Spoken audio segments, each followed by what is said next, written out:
Welcome to Be Inspired, your ultimate resource for finding inspiration and living consciously in a rapidly changing world. And welcome to Still Blooming Conversations with the Artists. I'm Francesca Durham, curator for this group exhibition on view at the Art Gallery of Burlington from February 7th through to May 24th. This exhibition asks a question I've asked myself many times. What does it mean to still be blooming? And how do we keep creating beauty and meaning and community despite adversity? Over this episode series, I'm sitting down with each of the artists in the exhibition to hear their answers. And I'd like to start by saying thank you to our sponsor, the Halton Black History Awareness Society, for your generous support for our artists. Now today, I'm thrilled to be in conversation with Kemmy Walker. His artwork in this exhibition is called Biota. And Biota blends perceptions with our environment, history, fantasy, and fears, keeping us grounded and close to nature. I hope I got that right, Kemmy. But Kemmy, thank you so much for being here and being part of this podcast series for Still Blooming. And as you know, there are 5 core questions, Kemmy, in this mini deep dive interview. Are you ready to get started? Yes, I am. All right, let's go. The first question is more of a personal connection. And the first question is, what does the phrase still blooming mean to you personally? And how does your work in this exhibition embody that idea? Still blooming to me means like constant growth within yourself, constant changes, like an evolution of character. And my piece is more so like involves like the nature aspect and constant growth as people, constant changes for the better to like evolve and be better. Okay, so constant growth within self, evolution of character, and as you said, constant change. So if we talk a little bit then about your creative process, can you walk us through the creation of your piece? What inspired it? And were there any surprising moments or challenges in bringing it to life? We were talking a little bit earlier about the name for this piece. You could start there and tell us how you even came up with the name for your piece. Well, I came up with the name after because the inspiration of it, like always, like nature, going in walks and stuff like that.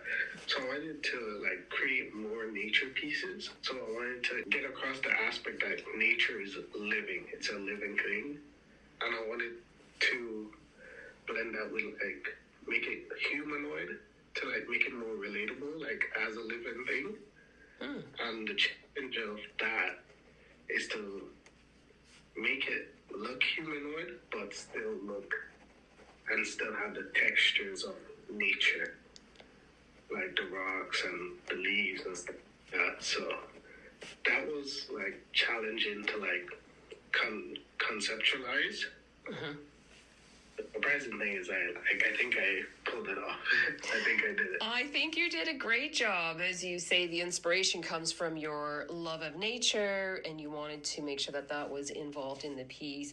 And then as you're talking about it being humanoid and I think looking like a living thing, I think you captured the essence of that beautifully in the piece. As you say, you're talking about the textures of it. So were you happy with the outcome? Yeah, I was quite happy with the outcome, yeah. And you've since created another piece for the series as it expands, which I'm really excited about. But this first piece is really stunning, so I can't wait for people to see it. Me too. Like, I want to see the reaction, like, of it, and like just the general thoughts on it. If it like aligns with mine, you see, yeah.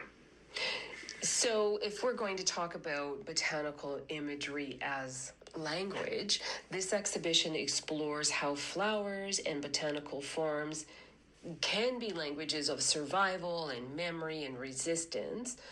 what are your botanical forms saying? Like, what story are they telling?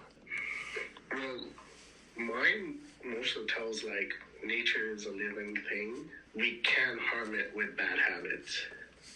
So like it's more so trying to make people realize like it is a living thing. So like in the form of putting in a humanoid, and it makes it more relatable and like more personal.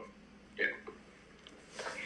And softness, if we're looking at softness as power in the exhibition, it repositions softness as sovereignty and challenging the idea that beauty or botanical imagery is merely decorative. So what does your work speak to this tension between softness and strength? It more so shows like nature is like not only decorations and not just to look like pretty, but like it has a purpose. Like we, all aspects of it, including us, like we all have like a purpose to keep everything running and everything revolving around nature. Like we all have our own little aspects and part to play in keeping it like running smooth and not harming it. Okay, so as you say, then nature has a purpose, and that's the message that you want to get across. Not just to look pretty. Not just to look pretty. And so if somebody encounters your work in this exhibition, whether in person or let's say even if it was through the digital catalog, what do you hope their takeaway would be? What do you want them to feel or understand?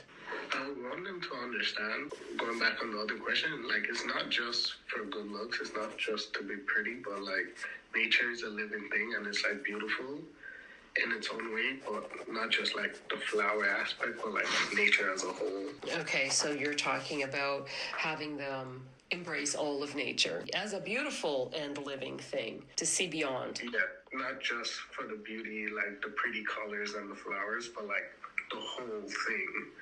The whole ecosystem, because we were actually talking about that before we started the conversation here, right? The whole ecosystem, the whole biome. Okay, and my last question for you is, who or what has influenced your understanding of beauty, of resistance, or even creativity? Are there artists or thinkers or any community members that maybe have shaped your work? I would say everybody shapes my work. Like everybody I come across, like, and have a conversation with, I kind of like take in what they have to say and like kind of think about it, make my own, come to like my own decisions. But I always listen to people and what they have to say and like try to understand like where they're coming from. So like everybody somewhat inspires me, like just to get an understanding of where they're coming from. I would try to see from their perspective. See from their perspective, of course. Well, Kemmy, thank you so much for this wonderful conversation, for the gift of your work in Still Blooming. I'm excited for everybody to see Biota.